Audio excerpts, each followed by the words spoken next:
इसी मनुष्य शरीर से आने का भी है, और जब वापस जाओगे तो उसी रास्ते से जाओगे। दो रास्ते न कभी हुए न कभी होंगे। वो नाम से शब्द से पकड़ करके आए हो और दोनों आंखों के पीछे बैठ गए और सामने वो डोरी लटकी हुई है शब्द की, नाम की, और बीच में गंदगी जमा हो गई, डोरी टूट गई। बस इतना ही है। उसने लटका रखी डोरी आपके सामने, ये नहीं कि डोरी कहीं चली गई, सामने ही है, और सामने डोरी होते हुए नहीं पकड़ पाते हो। तो क्यों ऐसा नहीं होता कि कोई भेजी नहीं मिलता, जानकार नहीं मिलता। जिसने डोरी पकड़ ली हो और वो आपकी जो बिछुड़े हुए हो, उस डोरी को पकड़ा के चला देना नाम से, नाम ही से उतारेगा, नाम से चढ़ो, बगैर भेद के नहीं। तो ये घर आपका नहीं, आपने तो छोड़ दिया, अपना घर छोड़ दिया, पराए घर में घुस रहे हो और उसको अपना मान रहे हो, हटा दिया आप। इसलिए कहते हैं भाई दरवाजे पर बैठे, चलो अपने घर की तरफ। अब किसी महात्मा से मिल लो। महात्मा कहते हैं जो जगह हुआ हो, जिसकी आंख खुली हो, जिसके कान खुले हो, जो देखता हो, सुनता हो, और जो रास्ता पार हो गया हो और रास्ते को आने जाने का जानता हो।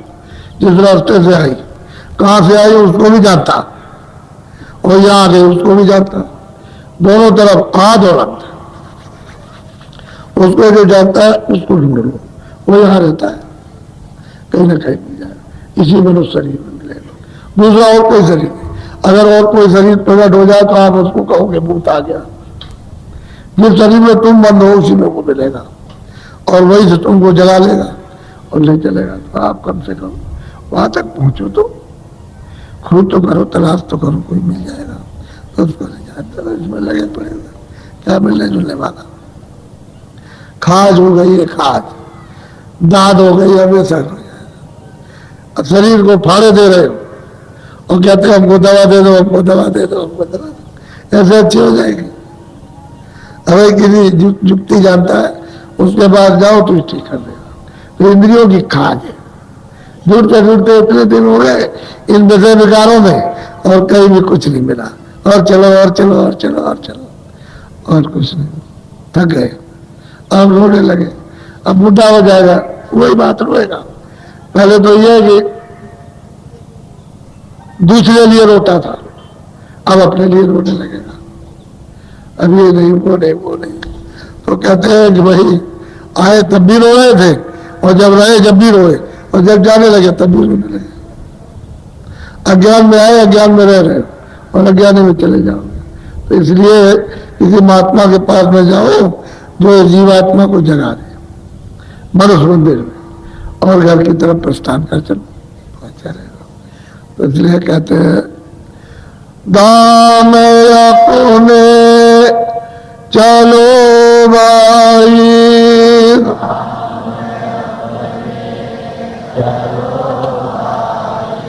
दाम अपने चलो भाई,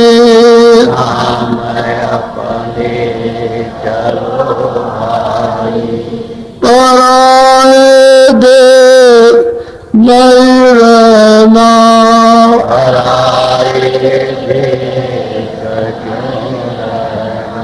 काम अपना करो जाई, काम अपना करो जाई, पराए काम नहीं फंसना, पराए काज नहीं। सही सच्ची बात तो यह है कि इतनी आशा आपने प्रगाढ़ यहाँ की बांध रखी है कि हमारा जबरदस्ती निकाले जा रहे हो, फिर भी कहते हो नहीं हमको रहने दीजिए। तो क्यों रहने देगा जब उसका नियम ही नहीं है?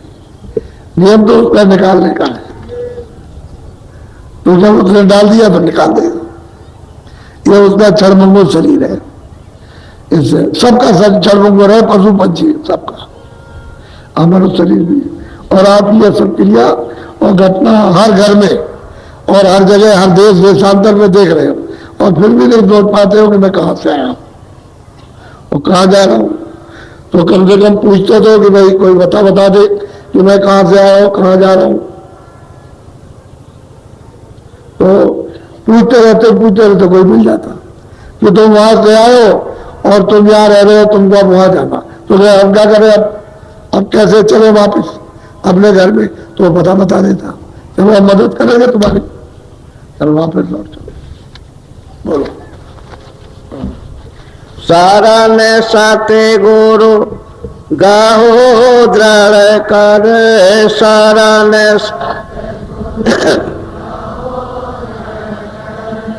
करो ये काज पिल रहना। सच्ची बात तो यह है कि बच्चा जब अबोध होता है तो माँ की गोद में रहता है, माँ उसकी सब संभाल करती है, हर तरह की संभाल करती है, कोई तकलीफ ना हो जाए, भूखा ना रहे, ये ना रहे, ठंडी ना लगे, गर्मी ना लगे, सब तरह उसको देखती है, हमेशा उसकी निगाह उसी पर रहती है। आपने नहीं देखा गाय भैंस का बच्चा हो और उसको घर से खोल के ले जाएंगे और वहां जंगल में ले जाएंगे, बच्चे को बांध देंगे, तो वो इधर मुंह करेगी बच्चे की तरफ और वो डंडा पटकेगा, वो ले जाएगा, तो वहां जाके खड़ी हो जाएगी, फिर इधर मुंह करेगी, तो वो खड़ा रहेगा तो उसको देखती रहेगी चरगाह को, वो चारा चराने वाला जो है वाला, ये डंडा लिए कि नहीं लिए, और वो इधर देखेगी फिर चलेगी, तो आंखें इधर करेगी बच्चे की तरफ में, उसकी तरफ बराबर बच्चे को याद करती है, चारा भी चल लेती है और बच्चे को भी याद करती है, और जैसे ही वो हटा वहां से वो भगी तेजी के साथ और दौड़ करके जा करके अपने बच्चे से मिली, और ये उसे भी पूछ लाई, उसने भी पूछ लाई, और माँ का दूध पीने लगा। कहते हैं कैसे सबक, अरे भाई तुम अबोध हो, किसी महापुरुष की शरण ले लो, बच्चे की तरह से संभाल ले। बोलो अमन, तुमने अच्छा बुरा किया वो तो बात की बात रही, लेकिन कम से कम समझ तो ले लो कि जो हमको संभाल ले हर तरह से, हमारे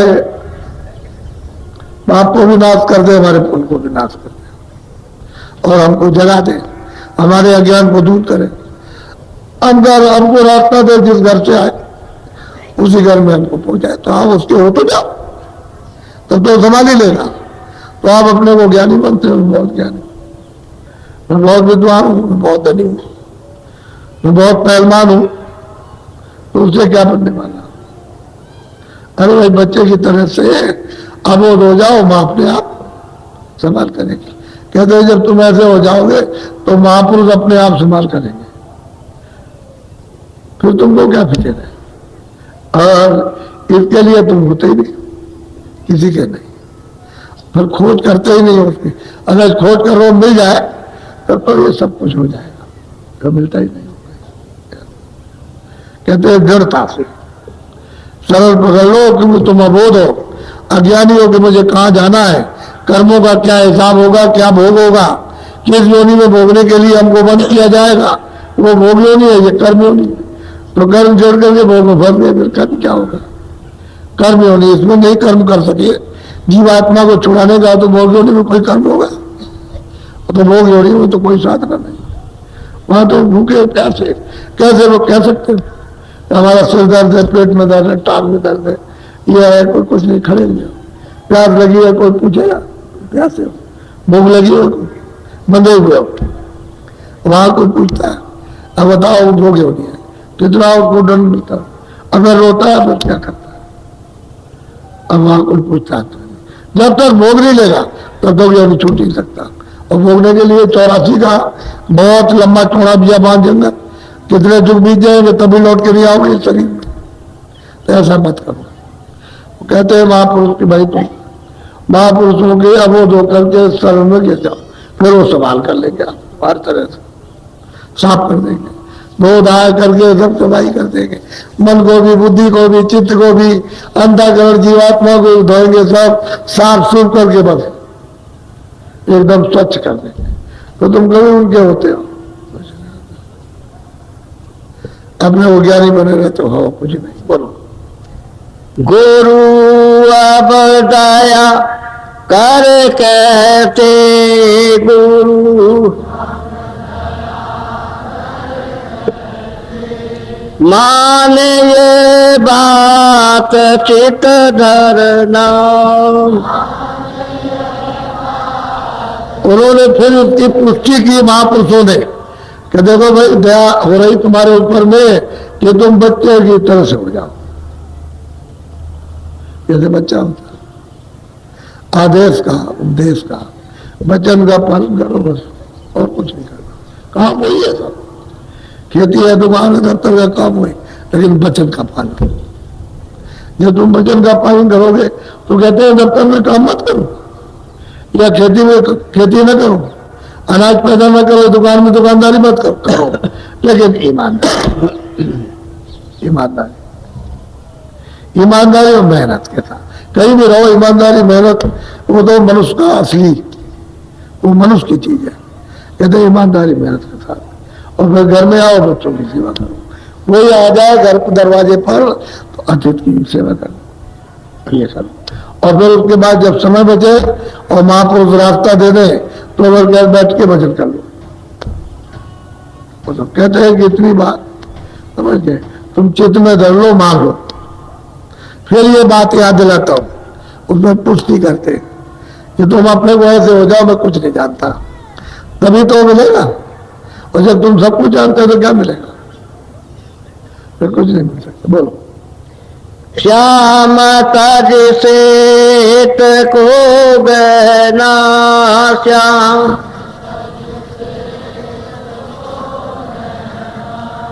सूरत को तान धुन सुनना।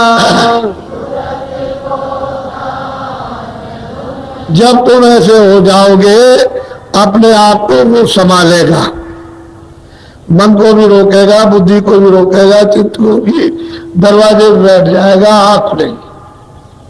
तो कहते हैं श्याम सुंदर। सैतल कमल में हिंदुओं का परमात्मा, मुसलमानों का खुदा, ईसाइयों का गॉड, उसका दर्शन दीदार होगा।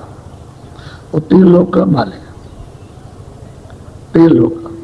कहते हैं वही उसके ऊपर गुरु की बैठक है।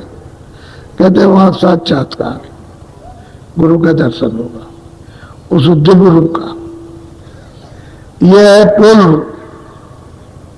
और वो अंदर में शाम तक उस श्वेत को जब आप देखोगे तो वो दिव्य रूप है, अलौकिक, जो वर्णन में नहीं आ सकता।